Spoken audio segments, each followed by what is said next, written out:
Banki Ramis banki denyam. Dura durso alhamdulillahi rabbil alamin jechuu barbaada. Kuwaan guddaadha dhugaa dubbachuuf jalqabarratti warra baankii kana yaada isaa maddisiisee baankii kana dhaabee har'a nu hundinuu asitti wal geennee baankii kana dhaabatu isaa mirkaneessuudhaan bankiin biyyoolessa Itoophiyaa naashinaal bankiin jalqabarraa hayyama baankii itti fufsiisuuf nuu kenname especially ka har'aa kun immoo approval of operation of commencement jedhama hojii baankii sirriidhaa fi seeraan akka hojjennu nuu hayyamamuu isaatiin rabbiif galanni isaa ga'u jechuu barbaada.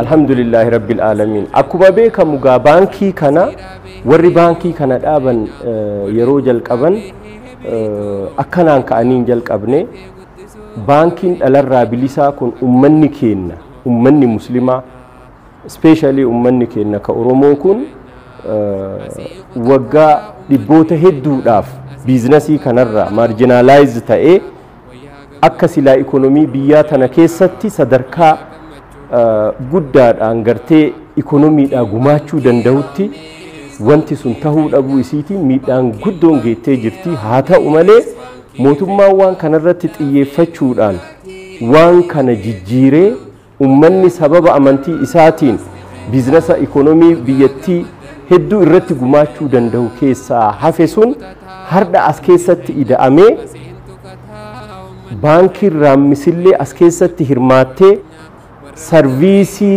ammayyaa ta'e tokko sarviisii shari'aa islaamaatiin baankii geggeeffamtu tokko asiin gahuudhaaf ammallee rabbi galanni isa haa gahu alhamdulillahi rabbil alamin jechuu barbaada. Baankiin kun yeroo gartee operation commencementiin tun yeroo nu hayyamamtu akkanaan hin hayyamamne akkuma beeytan hundi keessan irratti hirmaattanii halkanii guyyaa dalaguudhaan ulaagaa naashinaal baankiin kaahisan humna namaa ilaalchisee teknoolojii baankii ilaalchisee poolisii fi pirooseejara ilaalchisee opereeshinii jalqabuuf immoo dameelee barbaachisan qopheessuu ilaalchisee heedkwaartara keenya ilaalchisee kana hunda waan guunneef kana hunda guutuu kennaan sababa kanaan kun sirriitti ilaalamee naashinaal baankiidhaan nu hayyamame. Kanaafuu kun waan guddaadha saksisii guddaadha ammallee baga gammaddan isiniin jechuu barbaada. Kanaafuu amma booda maaltu nurraa eegama hayyee baankii raammis banamtee baankiin raammis banamte hogguu jennu waggaa dheeraadhaaf dheebuudhaan ummata nu eegu kana akkamitti gammachiisuu dandeenya ka jedhu immoo irratti dubbachuu barbaada. Maaliif jennaan baankiin tun kaayoo ittiin dhaabatte qabdi mul'ata qabdi.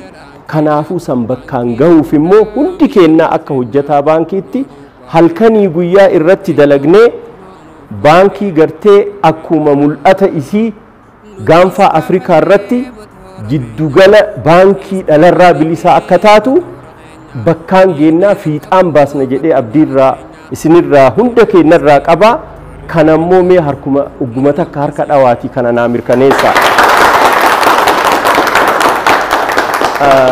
Kanaafuu asirratti namni hundinuu gahee isaa qaba. Namni hundinuu namni as keessa jiru qulqulleessituu irraa eegalee haga anaan bahutti sanii asittuu immoo warri boordii baankii kennaa akkuma maanejmentiitti halkanii guyyaa irratti dhama'anii baankii kana asiin gahuuf isaanii asittuu immoo warri abbootii qabeenyaa fi warra gartee maqaa isaanii asitti kaasuu baadhus namoota gartee gahee guddaa as keessaa qaban hunda isaaniitiif warra akka gartee naashinaal baankii biiroolee adda addaatiif hundi galanni haa gahu jechuu barbaada.